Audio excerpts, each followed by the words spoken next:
Okay, so let's try this on an HD computer at in my rent's house and see how this works. Recently, Nick Diaz has called UFC 153 Bonnar versus Anderson the Spider Silva a joke. Earlier on, I called it a joke as well.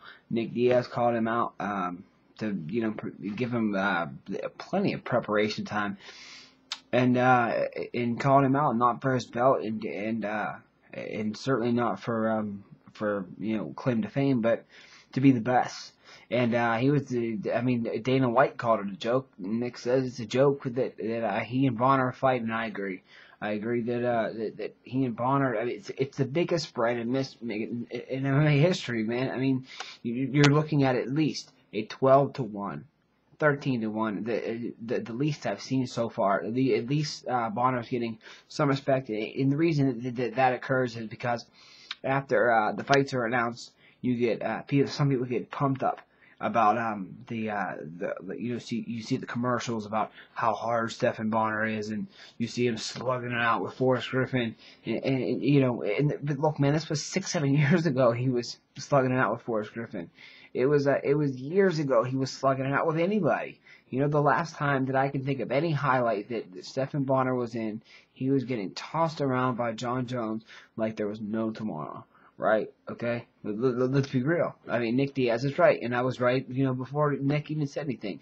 2 days ago, Nick said this fight's a joke. Nick should have got the fight. I think Anderson should have got the opportunity to train, for Nick Diaz. In advance, in August, so we're going from August 2012 to February 2013. I think that fight should have been set up. And Nick's not fighting him. He didn't want to claim his belt. He wasn't in it for the belt. He wasn't in it for the weight class. He wasn't in it for the glory, the fame, nothing other than he's the best in the world. So let's see, who's the best in the world, Nick Diaz or Anderson Silva. You really can't call a winner until somebody gets beat, So, that's why people are pitted against each other in the octagon to begin with, to see who's the best fighter. And Nick Diaz called it. Dana White said it made no sense in any universe ever. It would make no sense for Nick Diaz to fight Anderson Silva, being that he failed his contest against Carlos Condit. But what has Stephan Bonnar done to?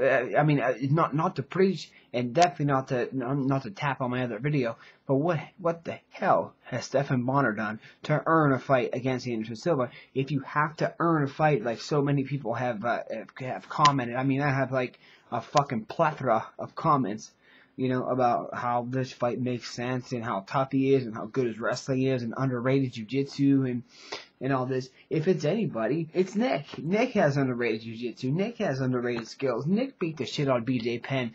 Nick is the guy, I feel, to take down, GSP, to dethrone GSP. I think got robbed out of the Carlos Condit thing. You're not gonna tune me out of it. It's not gonna happen. I scored that fight 47-46. That's the way it's gonna stand. But moving on, in fighting Diaz, it would be you would have to have superior boxing. You would have to have such top level boxing. Look, man, the dude swam Alcatraz twice. The reason they built a prison there is because they thought that no one could escape. They thought that no one could possibly swim that bay and get to shore. There's actually movies that starred huge movie stars, called Alcatraz. The movie's called Alcatraz. And, they're supposed to, either, their bodies were never found. So, did they escape Alcatraz? Did they not? Well, Nick swam it twice. He swam it twice, and those are shark-infested waters. If you've seen Joe Rogan's podcast, he talks about it. The great whites actually, in that San Francisco Bay Area, they actually mate there. So they would be extra aggressive. And Nick swam it twice. Nick Diaz swam Alcatraz twice. He swam the fucking Alcatraz twice. I'm going to say it one more time. He swam the Alcatraz twice. So his endurance is through the fucking roof. So if you were to push Nick Diaz into deep waters, he's no stranger to deep waters, and certainly conditioning wouldn't come into play. His boxing, absolutely top notch. He's got a sparring partner is Andre Ward, an Olympic gold medalist. So I mean, when you have a a guy that's willing to spar with you, that's of that caliber, I wouldn't be too worried about striking either. On the ground, he's a Caesar Gracie black belt. It's very, very hard. Myself speaking, I'm a Renzo Gracie blue belt, and it took me 3 years to get there. 3 years, 4 days a week, 3 hours an evening of rigorous work to get there, to get the blue belt. I couldn't imagine what the hell you'd have to do to get the black belt. It would probably have to be your #1 priority in life. And then, the Diaz brothers, they train rigorously, and that's what they got. Both of them. Nate just receiving his this year. Nick receiving his 2 years ago. So, black belt on the ground. BJ Penn. Let's look at this fight. He picked him apart on the feet. I've seen him, GSP, take him down and double leg, scoop, slam, and beat him down and make him quit. Actually make him quit. He just his brother threw a towel in the 4th round in the rematch. And the first fight I actually thought could have went either way, but the second round GSP proved he was the superior fighter, and look what happened. He made BJ Penn quit, but Nick Diaz lit him up on the feet. The only round that I gave BJ Penn was the first one for the takedown, and the takedown went to BJ Penn. Nick managed to 2-1-1, got back to his feet.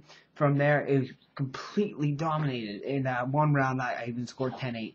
So I mean, Nick Diaz is ranked. He's ranked in his division. He's even ranked for pound for pound. Pound for pound best fighters on the planet. I mean, you want to give some experience, give it to Nick Diaz. You want to give some boxing, give it to Nick Diaz. Ground game, give it to Nick Diaz. So I mean, this fight against Anderson Silva, it is kind of goofy. But, it could turn out to be a Rocky story. I get that a lot, too. This fucking plethora of a forum turned out to be a good conversation with a lot of people that watch the video. And they say, there is he possibly could wrestle him and ground and pound him or beat him there. Maybe submission or something. And yes, this could happen. This could happen. It's happened before.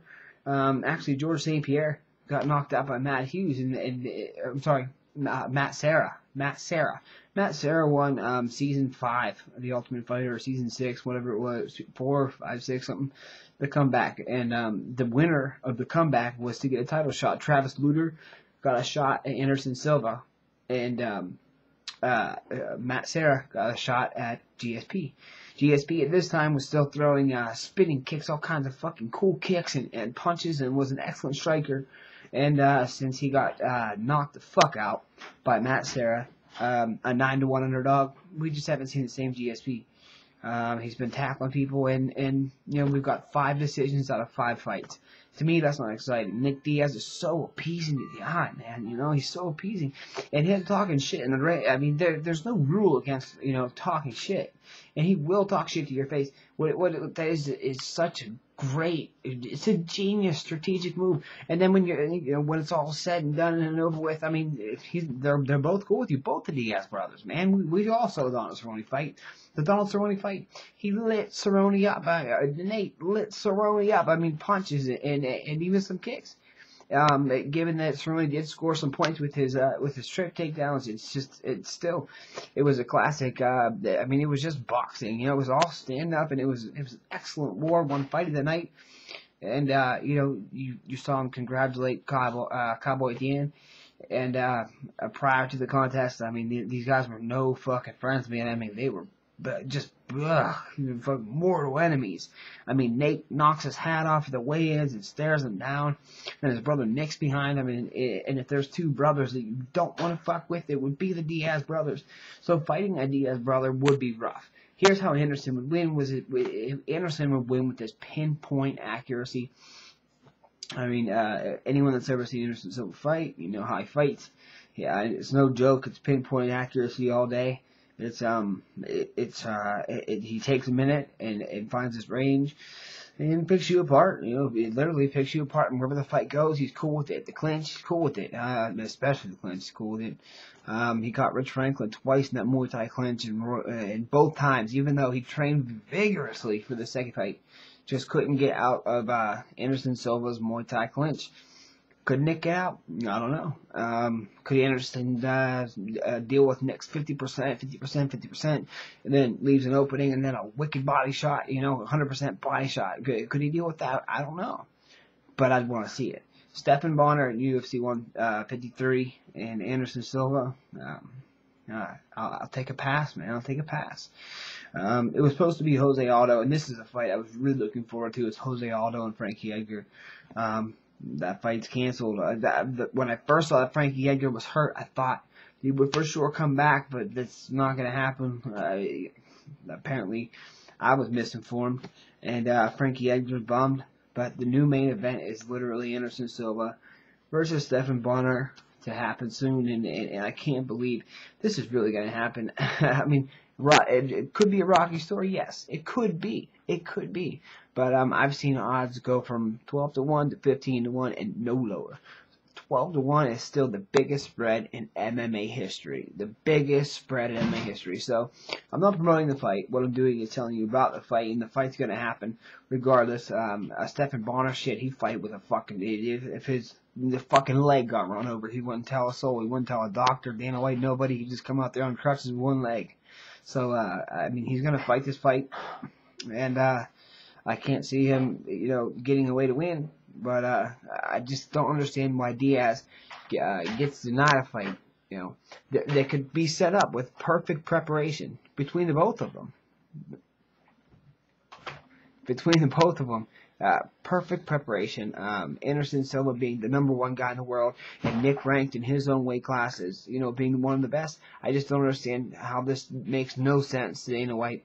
And if you feel the same, then tweet Dana White at Dana White on Twitter. And since he seems to think that Twitter is the entire internet universe, then make sure you tweet Dana White and make sure you say something. Your voice means something on Twitter. So if you have a Twitter account, if you don't have a Twitter account, get one, say something, make your voice heard, and tell Dana White what you think. If you're a Diaz fan, make this fight happen. I want to see this fight happen. I want to know who's the best in the world. I don't know. I'm a huge Diaz fan. Nate's going to fight for the title in December. I would love to see, Anderson Silva at any weight, catch weight, anything like that, happen, sometime February, March. I would love to see it happen. So, tweet Dana White, and we'll all see, what the result is. And hopefully they'll give Nick a warm-up fight, and then after that, who knows what'll happen. So, until then, this is Fighting Diaz.